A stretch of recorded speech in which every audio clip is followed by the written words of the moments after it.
Bismillahirrahmanirrahim. Assalamualaikum warahmatullahi wabarakatuh. Perkenalkan, nama saya Basti Nur Hawaisa dengan NIM 2220038 6220078 dari program studi akuntansi syariah kelas C Fakultas Ekonomi dan Bisnis Islam. Sesuai dengan tugas yang diberikan oleh Bapak dosen, di sini saya akan menjelaskan tentang konsep pemikiran pada masa Rasulullah Sallallahu Alaihi Wasallam, Khulafaur Rasyidin, Bani Umayyah dan Bani Abbasiyah, Abu Yusuf dan Asy-Syaibani. Yang pertama yaitu konsep pemikiran pada masa Rasulullah Sallallahu Alaihi Wasallam. Nah, pada masa Rasulullah Sallallahu Alaihi Wasallam terdapat dua periode, yaitu periode Mekah dan periode Madinah. Pada periode Mekah, Rasulullah Sallallahu Alaihi Wasallam belum sempat membangun perekonomian, tapi pada periode Madinah, di sini Rasulullah Sallallahu Alaihi Wasallam mulai membangun perekonomian yang masih terbilang sangat sederhana. Menurut ilmuwan Barat, ada teori yang berasal dari Rasulullah Sallallahu Alaihi Wasallam, yaitu teori invisible hands. Nah, teori ini membahas bahwa Allah Subhanahu Wa Taala lah yang menentukan suatu harga. Pada masa Rasulullah Sallallahu Alaihi Wasallam, beliau memperkenalkan konsep baru di bidang perekonomian yang diberi nama Lembaga Baitul Mal. Nah, Lembaga Baitul Mal merupakan tempat penyimpanan pendapatan negara, kemudian dikeluarkan sesuai dengan kebutuhan. Pendapatan negara berasal dari kharaj, pajak tanah, kemudian zakat, khums atau hasil rampasan perang, kemudian jizyah sedekah dari non-muslim, dan pendapatan lain-lain yang berupa kafara dan harta waris. Dana Baitul Mal kemudian dikeluarkan dan dialokasikan untuk penyebaran agama Islam, pendidikan dan kebudayaan, dan pengembangan ilmu pengetahuan, dan masih banyak lagi. Pada masa Rasulullah Sallallahu Alaihi Wasallam terdapat dua kebijakan, yaitu kebijakan fisikal dan kebijakan moneter. Kebijakan fisikal yaitu peningkatan pendapatan nasional, tingkat partisipasi kerja, kebijakan anggaran, kebijakan pajak, dan kebijakan fiskal khusus. Sedangkan kebijakan moneter itu lebih ke penggunaan mata uang dirham dan dinar, meski yang lebih umum yaitu penggunaan mata uang dirham, karena Islam berhasil menguasai hampir seluruh wilayah Persia, namun gagal dalam menguasai wilayah dari Kekaisaran Romawi. Kedua yaitu pemikiran ekonomi pada masa Khulafaur Rasyidin. Yang pertama yaitu Abu Bakar As-Siddiq. Masa pemerintahan Abu Bakar hanya berlangsung selama 2 tahun.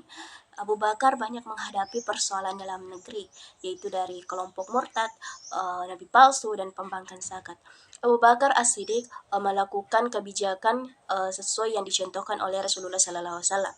Yang pertama yaitu perhatian besar terhadap keakuratan perhitungan zakat. Yang kedua, melaksanakan pembagian tanah hasil taklukan dan mengambil alih tanah-tanah dari orang-orang murtad. Kemudian yang kedua yaitu Umar bin Khattab.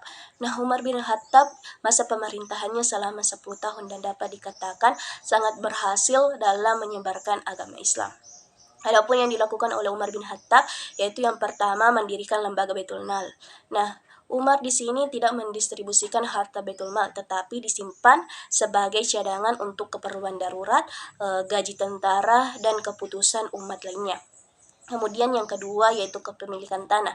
Nah, Umar berhasil menaklukkan daerah-daerah baik itu dari hasil peperangan maupun secara damai. Kemudian zakat, kemudian usr, kemudian sedekah dari non-muslim, kemudian mencetak uang, dan pengeluaran. Nah, pengeluaran pada masa Umar bin Khattab yaitu dana pensiun dan gaji pegawai sipil. Yang ketiga yaitu Utsman bin Affan. Nah, masa pemerintahan Utsman bin Affan yaitu berlangsung selama 12 tahun, tapi bisa dikatakan kurang berhasil, di mana menimbulkan rasa kekecewaan bagi kaum muslimin. Namun adapun yang dilakukan oleh Utsman yaitu penataan baru terhadap kebijakan yang telah ditetapkan pada masa Umar bin Khattab, kemudian membentuk armada laut, dan pada pengelolaan zakat, Utsman bin Affan mendelegasikan kewenangan menaksir harta yang disakati kepada pemiliknya masing-masing. Nah, yang keempat yaitu Ali bin Abi Thalib. Ali bin Abi Thalib langsung mengambil tindakan yaitu memberhentikan para pejabat yang korupsi, kemudian membuka kembali lahan yang diberikan kepada orang kesayangan Utsman, kemudian mendistribusikan pajak tahunan sebagaimana yang telah ditetapkan pada masa Umar bin Khattab, yaitu konsep pemikiran pada masa Bani Umayyah dan Bani Abbasiyah. Yang pertama yaitu Bani Umayyah. Perekonomian merupakan salah satu unsur terpenting dalam proses pembangunan. Jika perekonomian merosot, tentu hal itu sangat berpengaruh terhadap pembangunan yang akan dilakukan oleh suatu negara. Adapun khalifah-khalifah dari Bani Umayyah, yang pertama yaitu Muawiyah bin Abu Sufyan. Nah, pada masa pemerintahannya, Muawiyah berhasil mendirikan dinas beserta fasilitasnya, kemudian menerbitkan armada perang, mencetak uang, dan mengembangkan jabatan kadi atau jabatan profesional. Kemudian yang kedua yaitu Abdul Malik bin Marwan. Nah, beliau lebih fokus kepada penertiban dan pengaturan uang dalam masyarakat Islam. Kemudian yang ketiga yaitu Umar bin Abdul Aziz. Nah, Umar bin Abdul Aziz lebih memprioritaskan pembangunan dalam negeri Islam daripada memperluas wilayah. Kemudian yang kedua yaitu Bani Abbasiyah. Masa pemerintahan Bani Abbasiyah dipindahkan dari kota Damaskus ke Baghdad. Nah, menurut Imam Asy-Syalabi membaginya ke dalam 3 periode. Periode pertama yaitu di mana kekuasaannya dipegang oleh khalifah secara utuh. Kemudian periode kedua yaitu di mana kekuasaannya berpindah dari tangan khalifah ke golongan Persia dan Bani Saljuk. Dan periode ketiga yaitu di mana kekuasaannya kembali ke tangan khalifah namun hanya di Baghdad. Keempat yaitu konsep pemikiran Abu Yusuf. Pemikiran ekonomi Abu Yusuf itu tertuang dalam kitabnya yaitu Al-Haraj, di mana kitab pertama yang menghimpun pemasukan daulah Islamiyah dan pos-pos pengeluaran berdasarkan kitabullah dan hadis Rasulullah SAW, di mana membahas tentang bagaimana para penguasa dapat menghimpun pemasukan rakyatnya sehingga nantinya dapat mencapai kemaslahatan warga negara. Adapun kitab Al-Haraj mencakup berbagai bidang, yaitu bidang pemerintahan, keuangan, pertanahan, dan peradilan. Yang menjadi latar belakang pemikiran ekonomi Abu Yusuf yaitu adanya faktor internal dan faktor eksternal, di mana faktor internal berasal dari gurunya, sedangkan faktor eksternal berasal dari sistem pemerintahan yang absolut.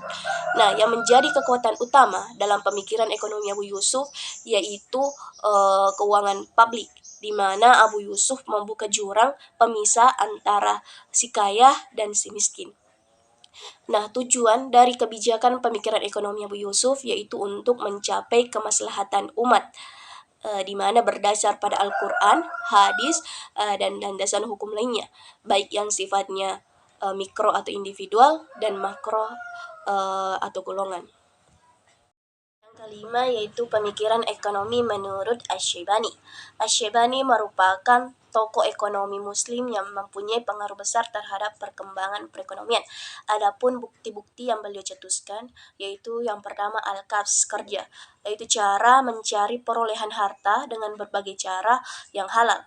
Yang kedua yaitu kekayaan dan kefakiran. Nah, menurutnya, meskipun banyak dalil-dalil yang membahas tentang sifat-sifat kaya, sifat-sifat fakir lebih utama. Jika mereka merasa cukup, kemudian bergegas mencari kebajikan dan lebih perhatian kepada akhirat, maka itu lebih baik. Kemudian yang keempat yaitu usaha-usaha perekonomian. Usaha-usaha perekonomian terbagi menjadi 4, yaitu sewa menyewa, perdagangan, pertanian, dan perindustrian. Menurut Asy-Syaibani yang paling penting yaitu pertanian. Kemudian yang keempat yaitu kebutuhan ekonomi. Allah menciptakan manusia yaitu untuk memenuhi kebutuhannya, yaitu makan, minum, pakaian, dan tempat tinggal. Kemudian yang kelima yaitu spesialisasi dan distribusi pekerjaan. Asy-Syaibani mengatakan bahwa manusia tidak bisa hidup tanpa bantuan dari orang lain. Mungkin itulah tadi penjelasan dari saya, lebih dan kurangnya mohon dimaafkan. Minallahil musta'an wal ihtiqlan. Assalamualaikum warahmatullahi wabarakatuh.